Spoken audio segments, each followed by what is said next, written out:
Once upon a time, there was a Greek man named Aristotle. When he was walking in the garden, he came up with a brilliant idea about reasoning. He said, if you have some true sentences, the conclusion you get from these sentences will be true. For example, he continued, all stories have a beginning. History is a story. Therefore, history has a beginning. Okay, that is not what Aristotle really said. But the point is, when we tell history, we must start from something, and that is our job to decide. Today, in the beginning of historiography, we will start our journey with, you guess it, the Greek. From Herodotus to Arian and Curtius, from the invasion of Greece to the story of Alexander the Great. Enjoy!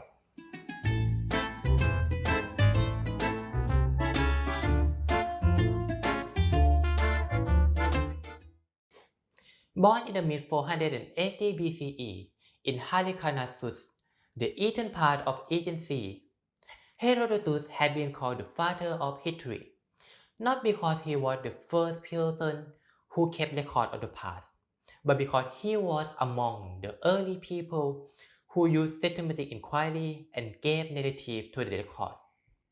The early records such as that of the Egyptian or Babylonian were created for practical uses such as the tax collecting. But the purpose of Herodotus' work was clearly stated at the opening phase of his Book 1, that neither the deeds of men may be forgotten by lapse of time, nor the works great and marvelous which had been produced some by Hellenes and some by barbarians may lose their renown, and especially that the causes may be remembered for which these waged war with one another. He wanted his work to be a monument of memory which will not lose with time. In the book Histories, it told a story of the invasion of Greece by the Persia. It started with the story of King Cyrus, who overthrew the Babylon, and with his successors invaded more area of Asia and Europe. And then the book focused mainly on King Xerxes and his mission to invade Greece until the end. Born in the borderland between Greece and Persia, it's not surprising why he wanted to write about this invasion. Herodotus did not write a contemporary history, so he had to travel a lot to gain information about the war.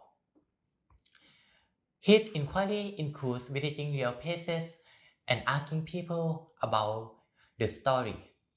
And as you might have known from our last video, but if not, please check it out over here or here.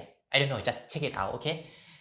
Storytelling is not an absolute truth, and Herodotus knew this well, as he wrote, I, however, am bound to report that which is reported, though I am not bound altogether to believe it. So, to remind ourselves again, it is our job to decide whether to believe in history or not. Another thing that I must point out in Herodotus' work is the East-West contrast. This was depicted as a contrast between Persian and Greek, servitude and liberty, tyranny and democracy. We will see this theme continue to appear in later historical writings as well. Herodotus was also an ethnographer, meaning that he wrote a great deal of details about a variety of cultures in his work, like when he described the army of King Xerxes, about how they dressed and what weapons they used. Herodotus was a father of details, but I think that is enough detail for him, so let's move to the next story from our next Greek, Thucydides. Okay, let's talk about Thucydides. He might not be as well known as Herodotus, but this is his face, and I would say that he is just as important.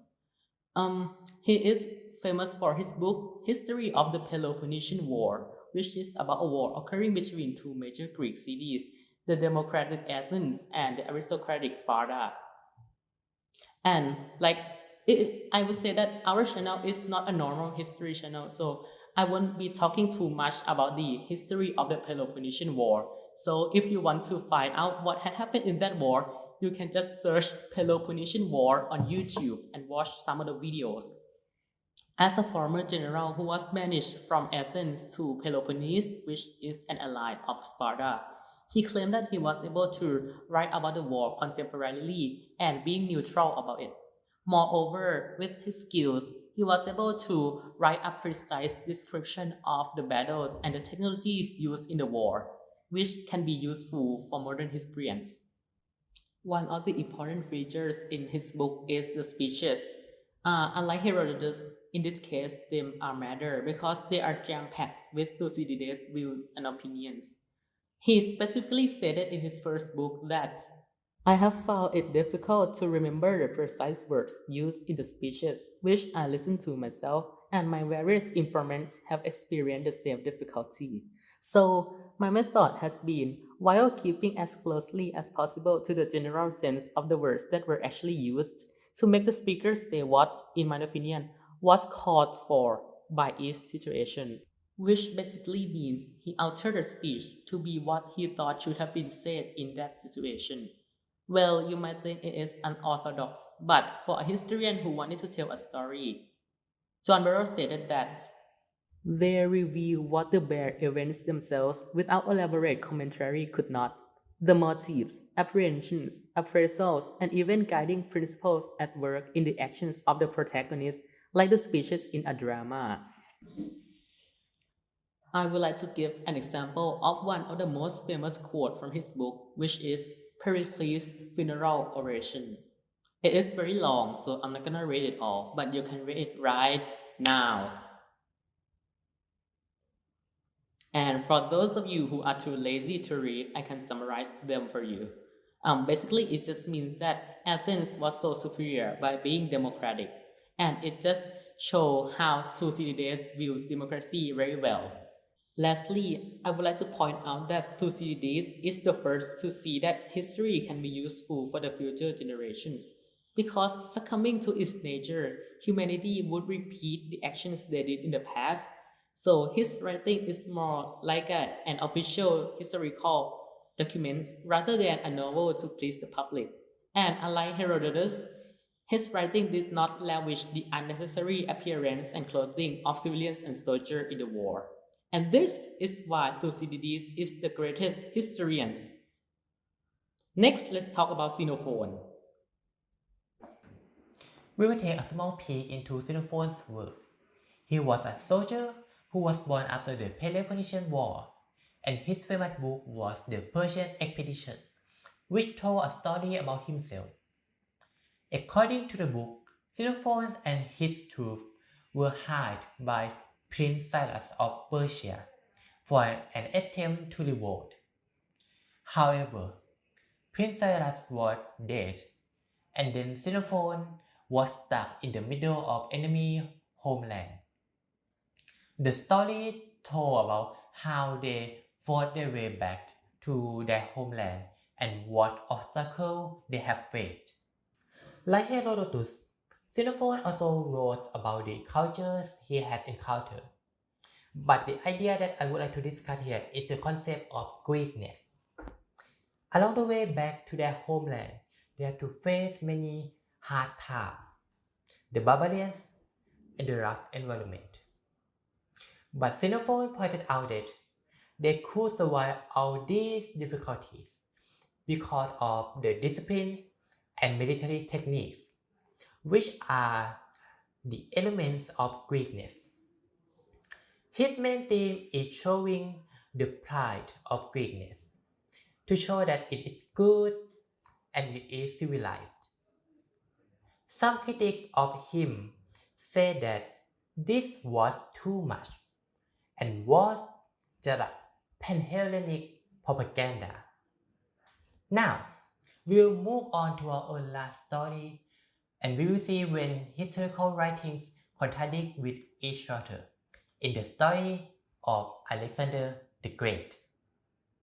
Hello, it's me again, and I need to inform you that what I am going to tell you is not about the history of Alexander the Great, but rather how two historians Arrian and Quintus Curtius Rufus approached when trying to write about him. So let's get started. There are many people who wrote about him. During his lifetime, he had two memorialists, Ptolemy and Aristobulus. Then, after hundreds of years has passed, another historian, Clytarchus, also wrote about him. Finally, in the Roman period, two historians, Arrian and Curtius, both wrote about him, but with different styles. Arrian's The Campaigns of Alexander, based on Ptolemy and Aristobulus' writing, imitated the manner of Xenophon as a more proper work in today's standard. However, the history of Alexander by Curtius, which derived from Clytarchus, does have a similar style to the account of Herodotus, detailed and dramatic. Arrian wrote Alexander as a protagonist with full energy, courage, and righteous actions. In contrast, Alexander, through the view of Curtius, appeared to be an antagonist who is bloody, hot-headed, and mean. So, when Alexander did something, those two historians would write about him differently, which you can see it clearly when comparing between those two books. One example from John Burroughs' History of Histories is the burning of Persepolis. In Arrian's version, it is justifiable for Alexander because, quote, Alexander burns up the palace at Persepolis to avenge the Greeks because the Persians had destroyed both temples and cities of the Greeks by fire and sword. However, Curtius simply stated that he did it because he was drunk and was encouraged by prostitutes. And in the end, I would like to say that the rivalry between Arrian and Curtius is a really good example of how history is not the ultimate truth, but it relies on the thoughts and views of each individual historian as well. And that is our first tour. Let's recap what we have seen. Herodotus started to use systematic inquiry and narrative when recording his history. But still, to believe or not to believe, that is our job. Thucydides showed us that there are some adjustments to the speech done by the historians in order to describe things that are unexplainable with plain narratives. Xenophon's work was the example of how history can reflect the bias of the writer. Finally, the account of Arrian and Curtius strongly illustrated that the difference in historians' perspectives can lead to a very different in historical narrative. And that's all for today. If you like our video, please don't forget to like and subscribe to our channel. Next time we will go to see the Roman writings. Don't forget to see Thai and Ptolemy.